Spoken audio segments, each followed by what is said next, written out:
en honor a nuestra Madre Inmaculada.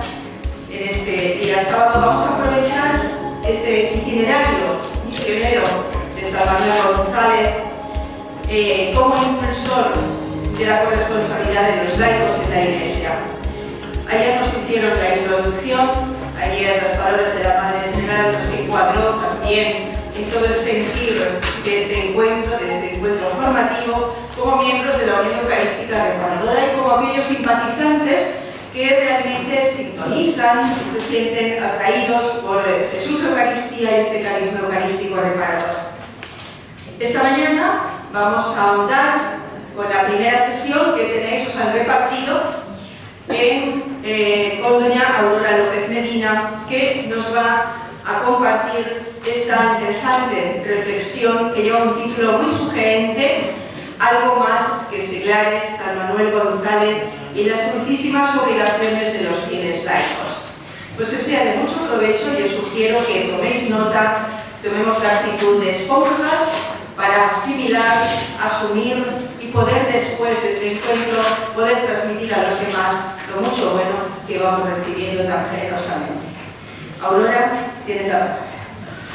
Pero quiero decir algo, no sé qué me gustará, que ahí pone, Aurora siempre, cuando a veces la hemos presentado, a mí me ha tocado presentarla cuando dice, bueno, doctora, en esto, en lo otro, ¿no?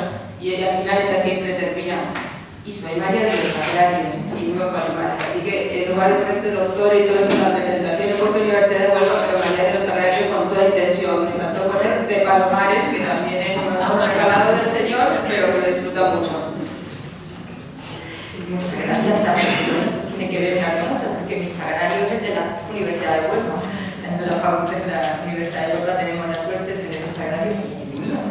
Así que va una cosa es lo más importante. Bien, pues muchas gracias por estar aquí, por prestarme esta atención de antemano, porque si han visto el papelito que le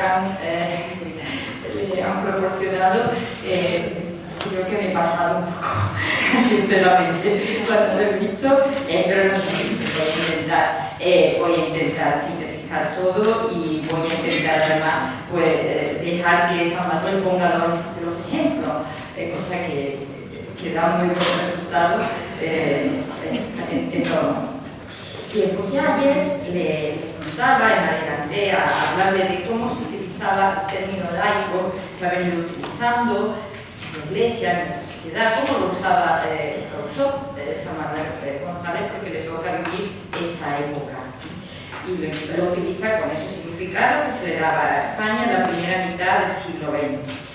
De algún modo, los que hemos vivido, hemos estudiado, nos hemos criado, como decimos en Andalucía, en esa época, los años del 60, 70, del siglo pasado, pues nos está costando en general descifrar ese concepto que yo hablaba ayer de la sana laicidad, de que tenemos que ser conscientes de que la Iglesia y nuestra sociedad exige porque sepamos diferenciar entre la sociedad civil y la sociedad religiosa, pero a su vez tengamos claro que tenemos nuestro derecho a influir en la sociedad civil con nuestras ideas religiosas.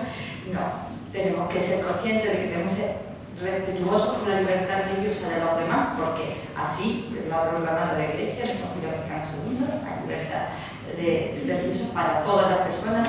Todos tenemos que estar libres de coacción en materia religiosa, y tenemos que 50 años son pocos, en el fondo, para asimilar pues, toda esta doctrina del Concilio Vaticano II en torno a la laicidad, la buena laicidad. Hasta tiempos de 1976, el rey Juan Carlos es el que renuncia al privilegio de representación. Hasta entonces en España los obispos los nombraban del gobierno. Entonces, por eso tampoco ni era bueno para la Iglesia, ni era bueno para el gobierno, porque se metía en una cosa que no era. Y eso ha sido, ya digo, fue el rey Don Juan Carlos en 1976 cuando renunció a ese privilegio, pero hasta entonces siempre había sido así. Entonces tenemos que aprender de algún modo a estar en nuestra sociedad respetuosos con las libertades, con las ideologías de los demás, pero también sabiendo que tenemos nuestra misión como cristianos, con vocación de laicos, que lo vamos a decir, en esta sociedad. Distinguir que hay que respetar a las personas, siempre a las personas, pero no tanto a... Si una persona tiene una idea equivocada, también tenemos derecho a decírselo. O sea, siempre el respeto va hacia la persona y la dignidad de la persona. Siempre, de cualquier religión, con cualquier idea, la más peregrina. Pero si a una persona le parece bien matar, nosotros no tenemos que respetar esa idea de que le parezca bien matar. Le tenemos que respetar a la persona. Pero decirle que no está bien. Si alguien dice está bien robar, está bien no pagar impuestos. Seguiremos respetando a la persona, pero no es nada, pero lo que tienes que hacer es pagar impuestos.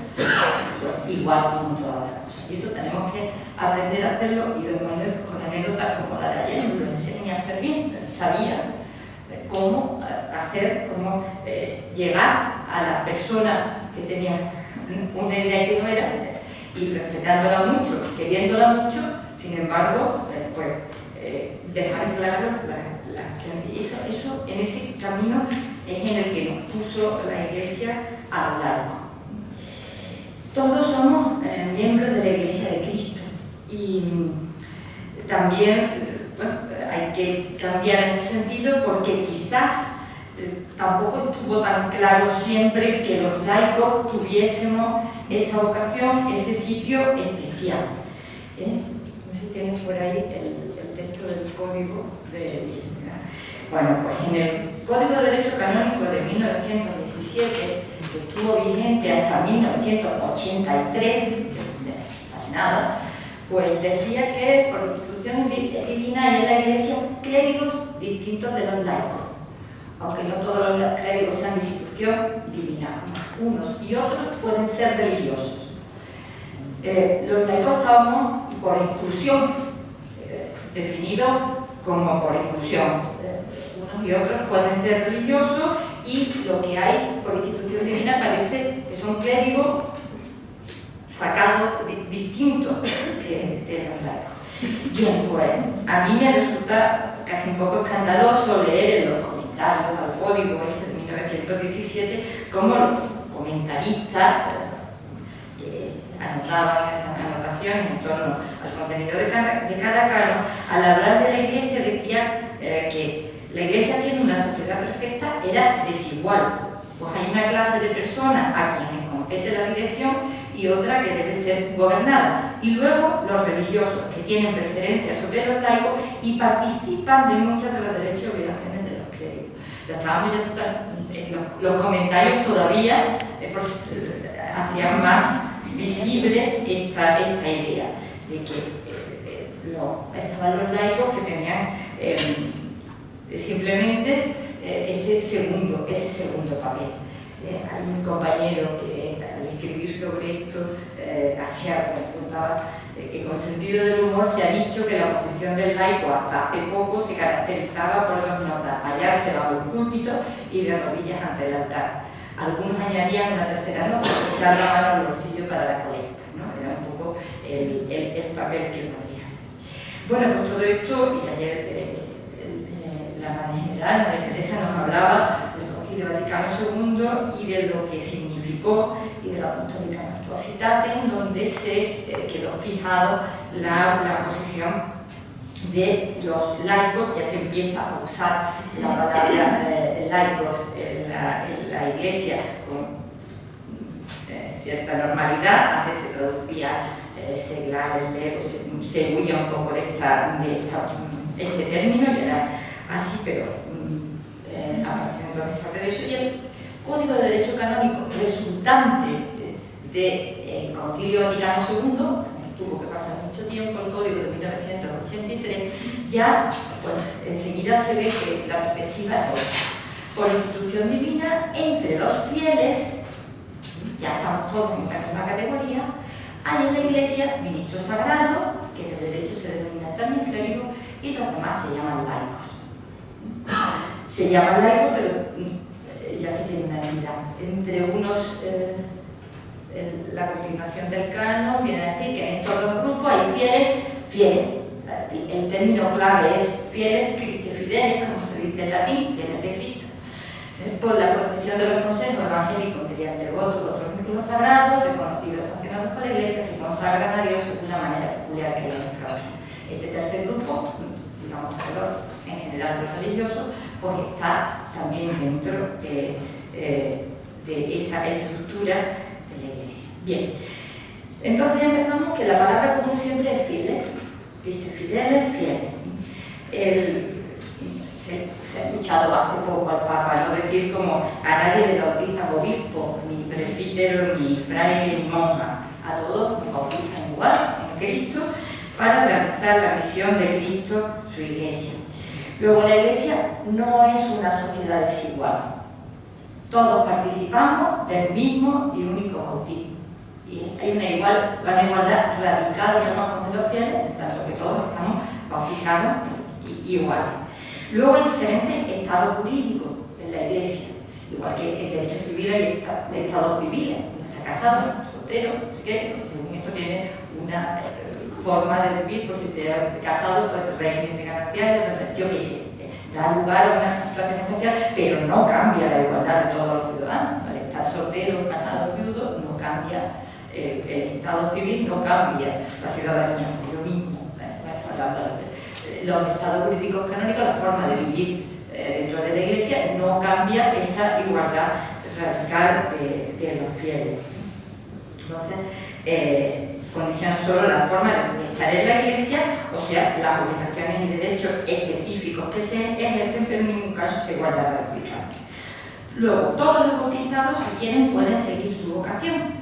Luego dan vocaciones, la del clérigo, como la del casado o casada, o la persona que para seguir su apostolado, para hacer su vida en la Iglesia, se une a una comunidad religiosa. Y si hay una tendencia a pensar que hay una vocación, la de los sacerdotes, superior, una vocación pero menos la de los religiosos, y otros que no tienen vocación, que son los seglares, pues eso es una consecuencia, pues quizás todavía de esa, bueno, remora porque 50 años no son nada y el concilio pues se acabó, tampoco fue hace tanto tiempo. Es una remora de lo que viene a llamarse el clericalismo.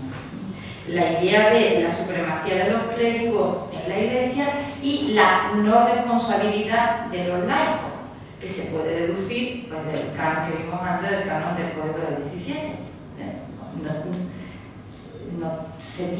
No se tenía una responsabilidad por lo menos visible, probablemente estaba ahí, pero estaba. Por eso ayer decíamos como para atacar a la Iglesia se atacaba a los clérigos, porque era un poco igualdad. Se habla de anticlericalismo, la postura anti-eclesiástica, ¿no? He escuchado de que el clericalismo es un peligro en la Iglesia, es una de las cosas que hay que superar, y hay que superarlo en ese sentido. El clericalismo se supera conforme los laicos tengamos corresponsabilidad. Entonces, ese es un poco el canon. El canon, hasta hace poco, en el Código de Derecho Canónico anterior, solamente se tenía un derecho, la parte que se decía, derecho de los... Ahora, en las últimas traducciones ya ponía laicos, en las anteriores ponía seglares, en las anteriores ponía legos. El cultismo es el laico, legos es la palabra que deriva de la... Bien, pues antes se ponía, los seglares tienen derecho a recibir del clero, conforme a la disciplina eclesiástica, los bienes espirituales y especialmente los auxilios necesarios para la salvación. Y el otro canon que había, que yo creo que lo he puesto, era que también que no era lícito a los seglares llevar hábitos. Hasta ahí era todo lo que había regulado, todo lo que el código decía para los laicos. Pues nada, totalmente por exclusión. Luego, leyendo el código, había una serie de prohibiciones. Y no pueden los laicos hacer no sé qué, y no puede... y a lo mejor podían ser miembros de algún tribunal eclesiástico, podían ser notarios eclesiásticos, una serie de permisiones, pero en general, como derecho de los laicos no existía más que el derecho a recibir los sacramentos. Bien, Entonces, sin embargo, ahora en el código nuevo, pues sí que ya se ha hecho una auténtica enumeración de los derechos y de los deberes de los laicos. He puesto en el título los deberes y les he puesto dulcísimo. Bueno, pues tiene su porqué.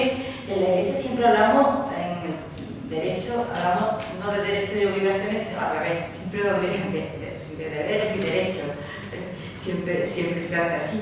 Pues ¿por qué? Porque los deberes son los que nos dan la oportunidad, ¿no?, de ejercer esa corresponsabilidad, de acercarnos más a la obra, a la Iglesia de Cristo, al apostolado. Es lo preferente. Luego también tenemos unos derechos. Podemos exigir cosas, un parlamento del sacramento, podemos exigir respecto a nuestras ideas, podemos exigir una formación doctrinal, pero lo fundamental es lo que nos permite pues, hacer lo que debemos hacer. Bien, pues dentro de los derechos, habrá unos derechos específicos, generales de todos los fieles, que es la categoría a la que pertenecemos, y luego unos específicos de los laicos. Y son verdaderamente pues, muy hermosos. Solo si los conocemos, solo si los disfrutamos, podremos apreciarlos. Como cada uno valora su vocación profesional. Yo tengo un hijo matemático al que le parece fascinante las matemáticas. O tengo unas amigas que se dedican al derecho administrativo, que les encanta el derecho y pueden pasar horas hablando sobre tal cosa. Bueno, nosotros tenemos que conocer nuestra vocación para amarla, para que nos hagan felices, para que nos entusiasmen. Y en ese empeño pues, hay que reconocer que quizás los laicos lo tengamos más difícil que los clérigos y los religiosos, porque de algún modo en la disciplina de la Iglesia siempre los clérigos y los religiosos han tenido señalados cuáles eran sus obligaciones, cuáles eran sus derechos, cuáles eran sus particularidades, y los laicos pues solo lo tenemos bien definido desde hace 50 años, con lo cual somos la generación a la que nos toca abrir ese camino. Ahora mismo, hasta ahora éramos ni clérigos ni religiosos, o sea, ni un poco una negociación de la situación. Bien, pues tenemos que superar esto. Y tenemos que saber hacerlo, no todos, también los clérigos, también los religiosos, si ves allá a lo serio en la esquina, representante del momento. Porque también debemos evitar una tendencia a clericalizar a los laicos. No debe ser así. Nosotros es una tendencia que, lógico, propio del periodo, digamos, de transición en el que estaba, pero corresponde a una actitud clerical incorrecta también por parte de los laicos. Pero bueno, que si los clérigos siguen teniendo en la Iglesia la misión de organizar y de la potestad de jurisdicción, los laicos no tenemos esa misión, tenemos otra, pero no se debe tender a hacer eso. Y bueno, pues no se debe clericalizar a los laicos, especialmente, no me resisto a decirlo, pues las mujeres de la Iglesia, laicas o religiosas, no tenemos que ser clericalizadas, sino que tenemos que ser mujeres en la Iglesia y buscar nuestro sitio en la Iglesia, que se tiene, porque lo tuvo la Virgen María, lo tuvo María Magdalena, lo tuvo la Señora Teresa de Jesús, lo tuvo la Señora Teresa de Calcuta, y nosotros también lo tenemos, seguro que cada uno, y hay que buscar ese sitio, pero no esa tendencia lógica a clericalizar, a alcanzar el mismo puesto del que hasta hace poco era la idea de lo que, casi de lo único que era la Iglesia. Por eso, pues,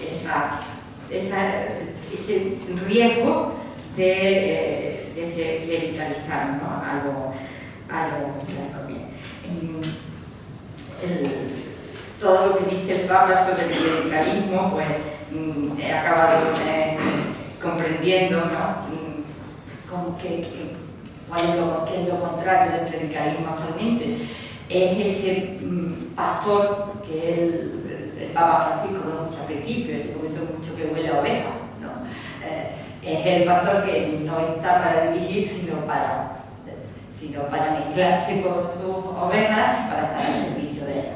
Y bueno, que es el pastor que San Manuel hasta representó en la imagen del pastorcito que hay en Málaga, ¿no? Y comprendido porque Ana María Palacio le citó al Papa cuando, momentos antes de la canonización de San Manuel, le dijo al Papa, nuestro padre hablaba, San Manuel hablaba del pastor, y seguro que a su santidad le hubiera gustado, ¿no? esa idea del pastor que olía a oveja.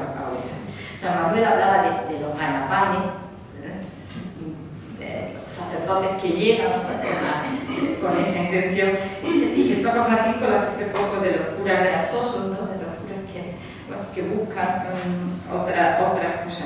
Y bueno, no me extraña pues esa referencia del Papa hace poco a los seminaristas de Barcelona citando a San Manuel, porque hay cosas de su visión del pastor, del clérigo, son cosas que el Papa Francisco recuerdan a unas cosas que hemos leído de San Manuel, no solo que hemos leído, que hemos visto, que hemos vivido y está bien.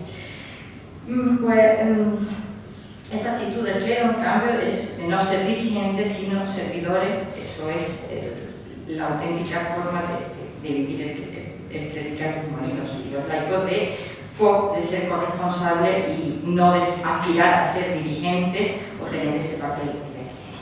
Bien. En el Código del 17 no quedaba mucho hueco, ya lo hemos visto, para el desarrollo de un papel del laico. Y el único que quedaba era el que los fieles se alababa la postura de los seglares, se decía así entonces, comprendido en el grupo de fieles en general, que se inscriban en asociaciones erigidas o recomendadas por la Iglesia. Con lo cual, este era, digamos, el único camino que le quedaba a los laicos para actuar en la misión de la Iglesia, pertenecer a alguna asociación de fieles.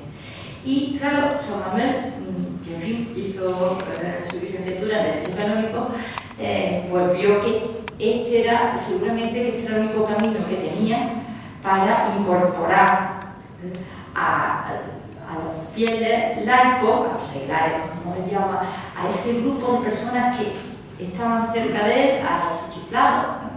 Y chiflada. En Huelva hablamos mucho de ese grupo de señores.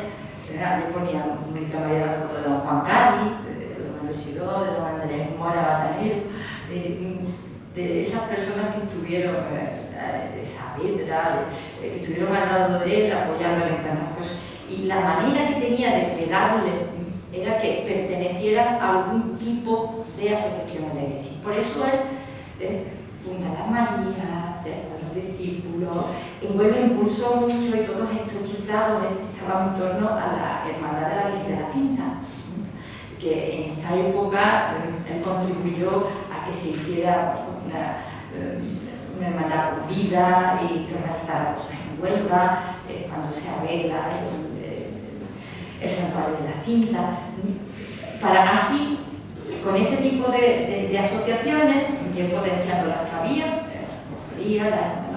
o bien las que creo pudieran los laicos incorporarse, porque era, digamos, el único camino que le encontré. Se cuenta también incluso, y algún día lo encontraremos, que San Manuel pues, es de los que confió a don Manuel Suro que pusiera un poquito en pie la Hermandad del Rocío de Huelva, ¿no? Que crear verdaderas hermandades y darle, potenciar también eso que son las asociaciones también en la Iglesia, las hermandades, las cofradías, luego también las que había en el Código del 17. Bien, entonces esto de que San Manuel fundase tantas, ¿no? Ahora, una otra, los niños reparadores, responde a esa inquietud de él como pastor, que lo que quería era incorporar a esos laicos a lo que en el fondo es lo que todo lo que hemos cantado aquí, ¿no? Hacer a tu iglesia de balde, pues quería incorporarlo y frente a todo. Bueno, pues, sin embargo, hoy en día pues tenemos ya, por ese poquito de orden, tenemos en el código reflejado cuáles son los deberes y derechos de todos los fieles y cuáles son los específicos de los laicos. Primero, hago un recorrido por cuáles son las de todos los fieles. Pues primero, todos los fieles cristianos son verdaderamente iguales en dignidad y acción en la edificación de la Iglesia. Todos los fieles cristianos son verdaderamente iguales en dignidad y acción en la edificación de la Iglesia. Ese es deber. Luego tienen derecho a evangelizar y extender el mensaje cristiano. Tenemos ese derecho a hacerlo. Tienen derecho, todos, a manifestar a los pastores de la Iglesia sus necesidades y manifestar sus opiniones para el bien de la Iglesia. Si alguien ve algo mal en la Iglesia, tiene el derecho a manifestarlo a los pastores y a ver cuáles son sus opiniones siempre para el bien de la Iglesia.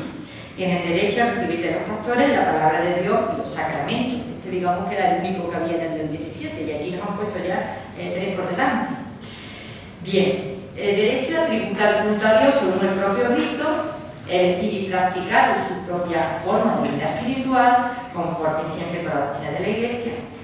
Tenemos también el derecho de asociación y de reunión para fines cristianos, el derecho a participar, promover y sostener la acción apostólica con iniciativas propias, el derecho a una educación cristiana en su aspecto religioso y humano, el derecho también a la libertad de investigación y difusión de sus opiniones teológicas o canónicas, con la debida sumisión al magisterio de la Iglesia. A mí me encantó el libro que publica Benedicto XVI, ya sido Papa, pero que lo había escrito siendo todavía obispo, todavía cardenal Ratzinger, y como él pone que ese libro lo ha escrito como un teólogo más y que por tanto cualquier otro teólogo podía rebatirle las cosas que decía, que no hablaba como Papa, sino pues eso que se tiene ese derecho. Luego el derecho a la inmunidad de coacción en la elección del estado de vida. Esto siempre ha sido muy importante en la Iglesia. En la Iglesia nunca ha sido obligatorio el permiso paterno para contraer matrimonio. En el Estado sí, pero la Iglesia siempre ha defendido la libertad total y absoluta de las personas para elegir el estado matrimonial y también la religión. Siempre había una edad, siempre ha establecido una edad y una libertad para emitir los votos religiosos o para ser ordenado sacerdote. Siempre tiene que haber sin inmunidad de coacción en la elección del estado de vida. Es característico de los cristianos en España.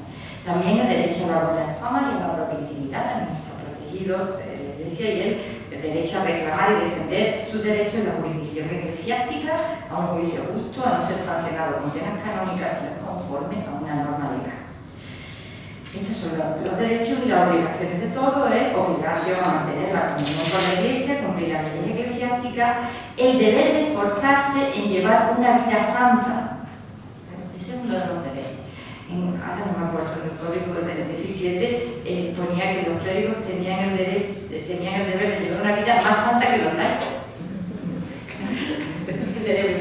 Aquí todos tenemos también para servir de ejemplo y tal, ¿no? Pero en el fondo decirlo decir. Aquí el esfuerzo en llevar una vida santa, cada uno según su propia condición, sí, cada uno según su estado, así como a extender el mensaje cristiano.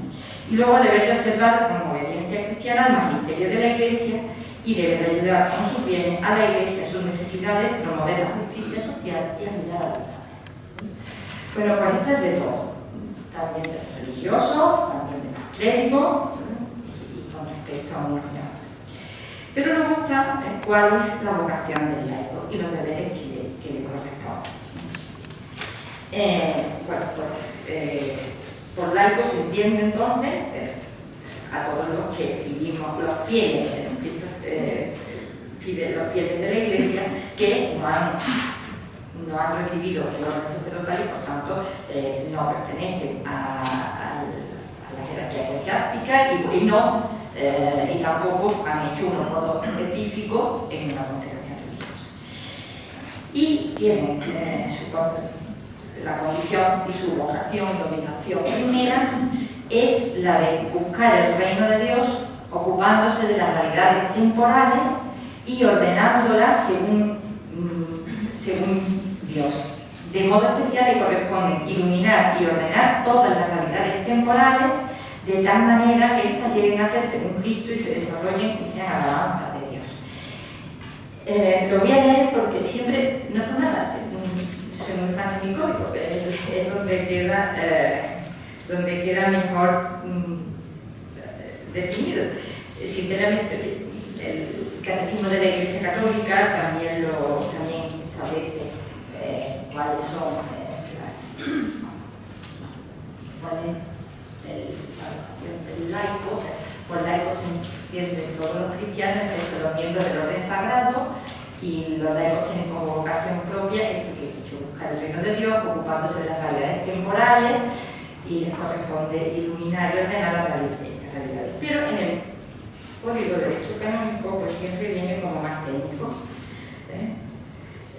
y tienen el deber peculiar, cada uno según su propia condición, de impregnarse a cada laico según su propio, que no es lo mismo la que es madre de familia, que es presidente del gobierno, que es juez, que es profesor de EBE. Cada uno su propia condición de impregnar y perfeccionar el orden temporal con el espíritu evangélico y dar así testimonio de Cristo.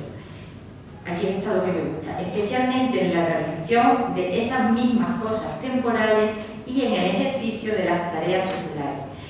El llegar, como dice aquí, recibe todos los hombres, obligación que les apremia, más en aquellas circunstancias en las que solo a través de ellos pueden los hombres oír el Evangelio y conocer a Jesucristo. O sea, hay situaciones a las que no pueden, no porque no quieran, no pueden llegar los clérigos, no pueden llegar los religiosos. Porque normalmente a las aulas universitarias los que llegamos son o profesores o alumnos. Entonces, si los alumnos y los profesores no llevan allí a Cristo, no llevan allí todos sus ejemplos, no lo va a llevar nadie. No podemos esperar que entre allí todos los días. Tenemos un estupendo capellán en la universidad, pero no va a estar todos los días de clase en clase. No, eso nos toca a los que están allí, los cristianos que están sentados como alumnos y los que están un poquito más altos como profesores o entre nuestros otros compañeros. Ese es nuestro sitio, llegar en aquellas circunstancias en las que solo a través de ellos, de los laicos, pueden los hombres, además, oír el Evangelio y conocerlo. Esa es la aspiración de San Manuel cuando mandaba a las Marías a tal pueblo, porque vais a llegar allí y allí vais a estar y tenéis una tarea allí y sois las que vais a llevar. San Manuel no hubiera podido, pero mucho, mira que bien gobierno, no hubiera podido llegar a la. Ese es el papel, la obligación primera de los laicos. Después, inmediatamente después de esta, bien, quienes según su propia vocación viven en el estado matrimonial, tienen el peculiar deber de trabajar en la edificación del pueblo de Dios a través del matrimonio de la familia. Esa es la vocación de los que tenemos una familia propia. Y edificar a través de, me gusta mucho el verbo, ¿no? Edificar, construir una familia, vive al lado de otras, normalmente no vivimos al lado, esa es nuestra tarea. Por haber transmitido la vida a sus hijos, los padres tienen el gravísimo deber y derecho de educarles. El gravísimo deber y derecho de educarles. En paralelo, pues un poco los artículos, en este caso los artículos del catecismo, que van diciendo estas cuestiones. Los fieles laicos tienen el derecho a que se les reconozca en los asuntos terrenales aquella libertad que compete a todos los ciudadanos.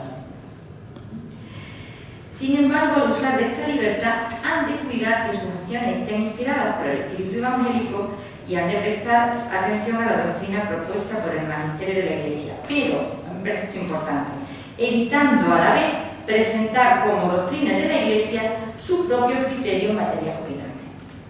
Tenemos que tener claro, eso es lo que digo yo, que nos cuesta trabajo a los laicos ahora, porque tenemos que saber manifestar nuestro criterio conforme con la doctrina, pero tampoco podemos ir diciendo por ahí lo que yo digo tienes que hacer porque lo que yo soy buen cristiano digo. No, la Iglesia habla a través de sus órganos, la Santa Sede, la Conferencia Episcopal, eso sí,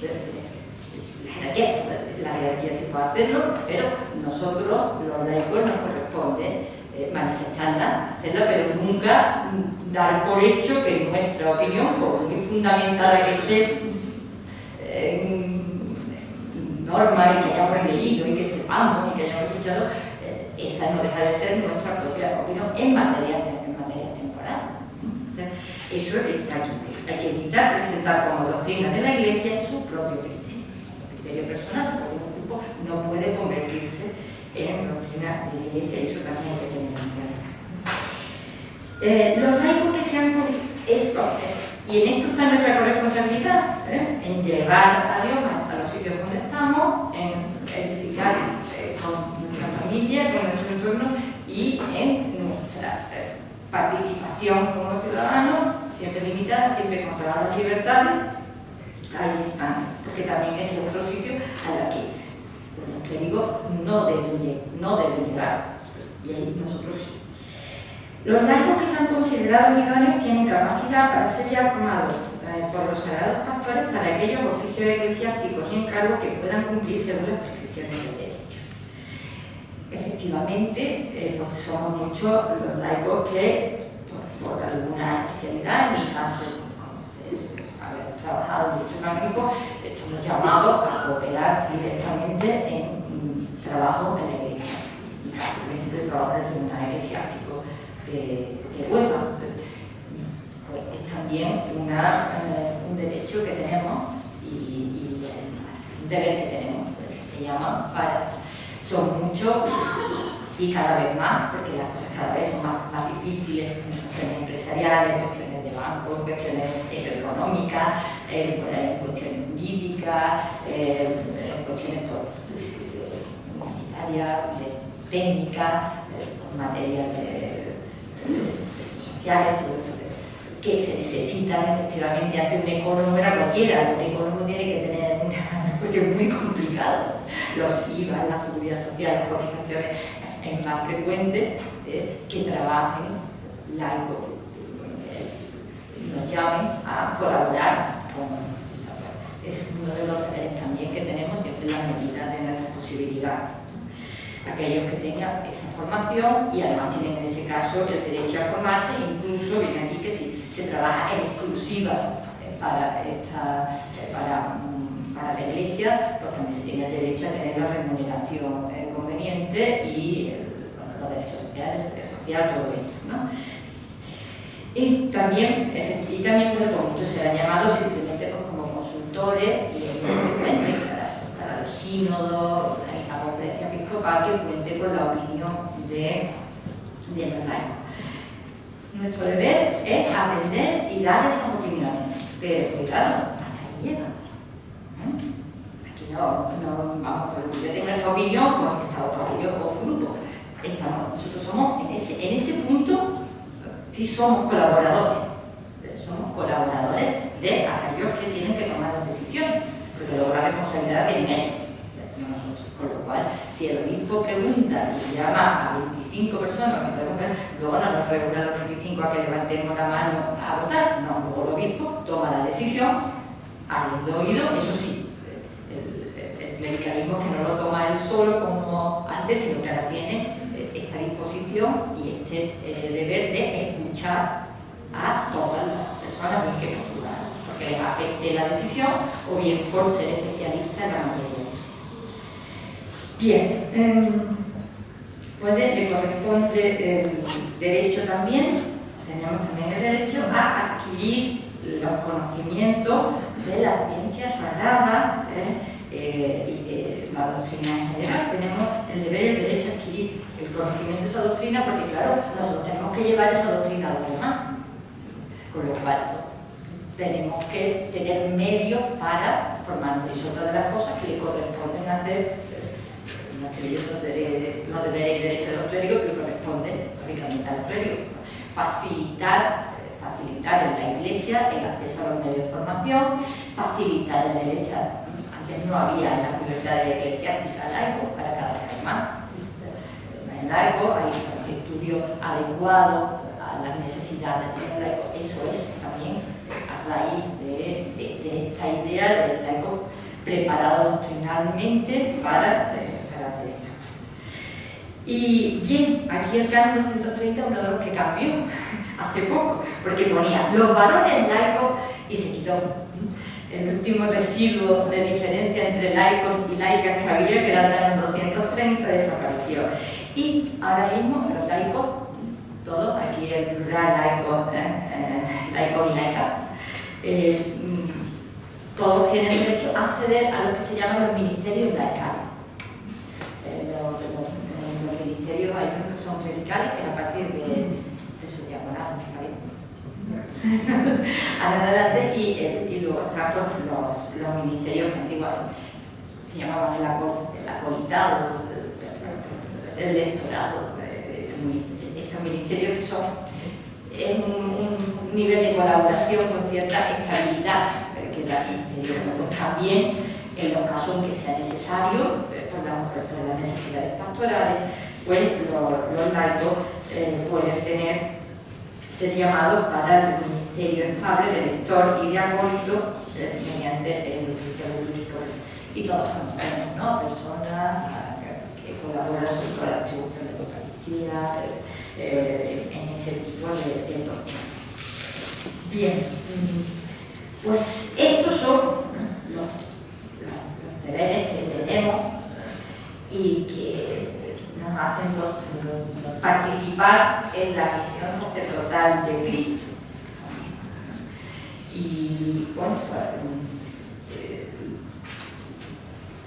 tiene, ya les digo, su correspondencia, no lo voy a leer, en el catecismo, como decía así, siempre sonriendo, Benedicto XVI, les recomiendo el catecismo, porque fue el trabajo en el que trabajo tantos años por encargo de San Juan Pablo II, y tenía realmente una cosa preciosa. Bueno, pues yo les recomiendo el catecismo, el código culto, y es muy bonito como va hablando de esa participación de los laicos en la Iglesia, pero a mí me tocaba hablar pues de los derechos. Y pues claro, me queda lo que les contaba, ¿no?, de poner, no quiero mirar el tiempo,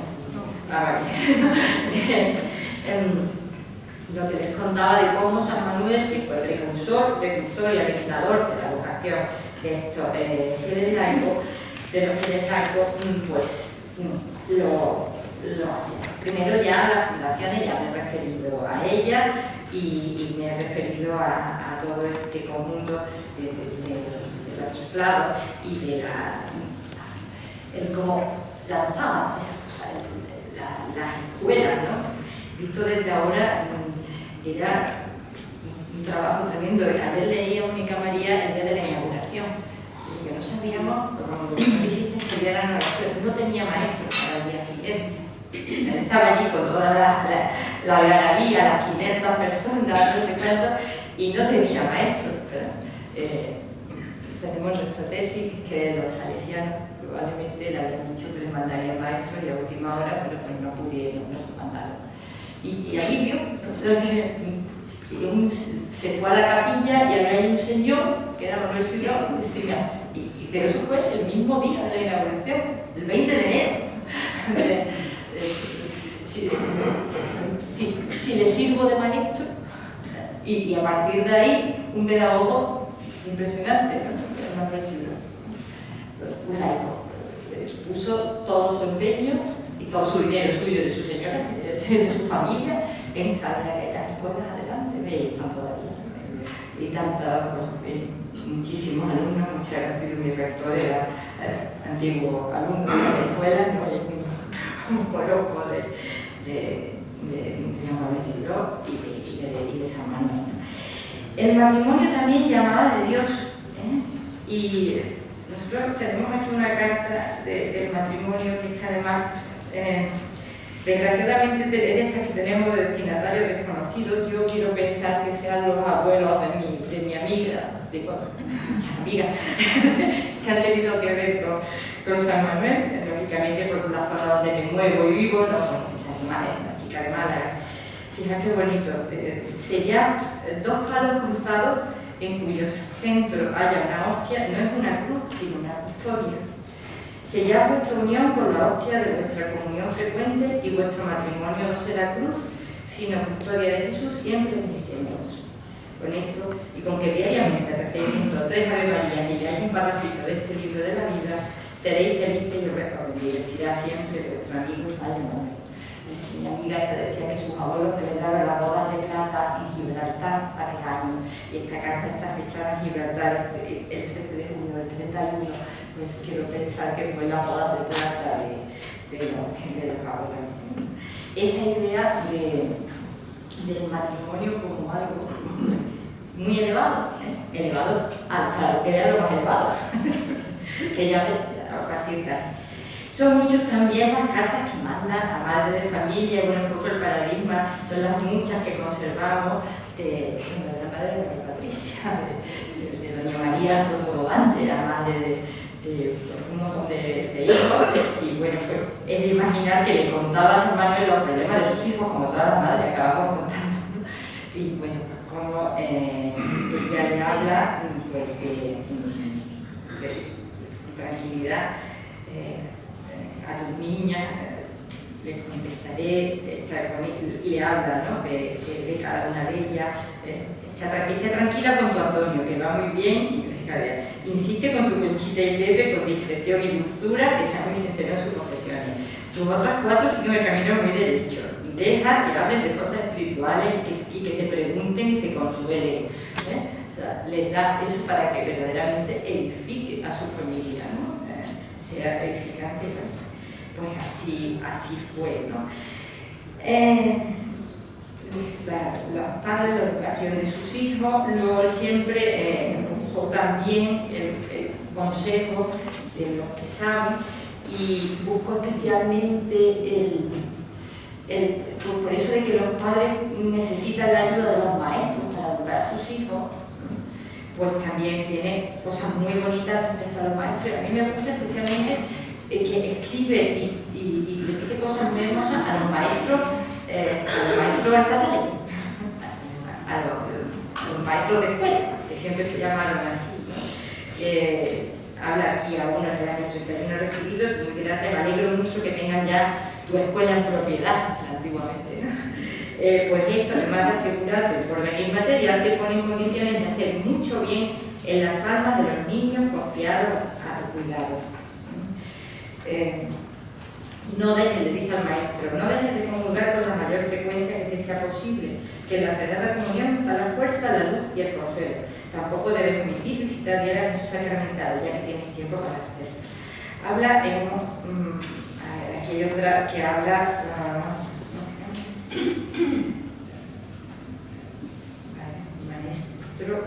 maestro y corresponsabilidad. Me alegro mucho, le dice a un maestro, de que tenga amistad con esos buenos sacerdotes y de que trabajen de acuerdo por llevar almas a Jesús al sagrario. ¿Cuánta falta hace ahí, se refiere al Málaga, que se trabaje en este sentido? Yo tengo mucha fe en la labor del sacerdote como tal y en la del maestro, unido por medio del corazón de Jesús. Él tiene esta idea de corresponsabilidad, esa idea del maestro de acuerdo, coordinado, sabiendo que el maestro está desarrollando esa labor, y a ver el párroco. Para él fue muy importante la labor de, fomentar la labor de los maestros, de las maestras, también hay varias. por esa idea que él sabe de que a los laicos les correspondía educar a sus hijos, y como él dice, él crea las escuelas de Huelva porque entonces incluso la enseñanza religiosa había que pagarla, no era gratuita, ¿no? Y él da la enseñanza gratuita en las escuelas parroquiales, y lo dice que es por eso, porque sabía que había personas que aunque quisieran la educación religiosa, pues no la podían dar. Entonces enseguida pues, empezaron como decían, apúnteme usted, don Manuel, al chiquillo, apúnteme a mi chiquillo, y claro, acabó con 500 chiquillos. Pero decía, porque eran esos padres que no tenían más que esa, apúntemelo. No podía ser. Y él sabía que la escuela, los maestros de escuela, que son los que tenían ese contacto con los niños, era la generalidad, y ahí estaba, él quería estar ahí, con los maestros de escuela. Tenía devoción por los salesianos y por tantas otras instituciones religiosas, las esclavas, que se dedicaban a la enseñanza, pero digamos que la particularidad de él que fue ese estar con los maestros, con las maestras.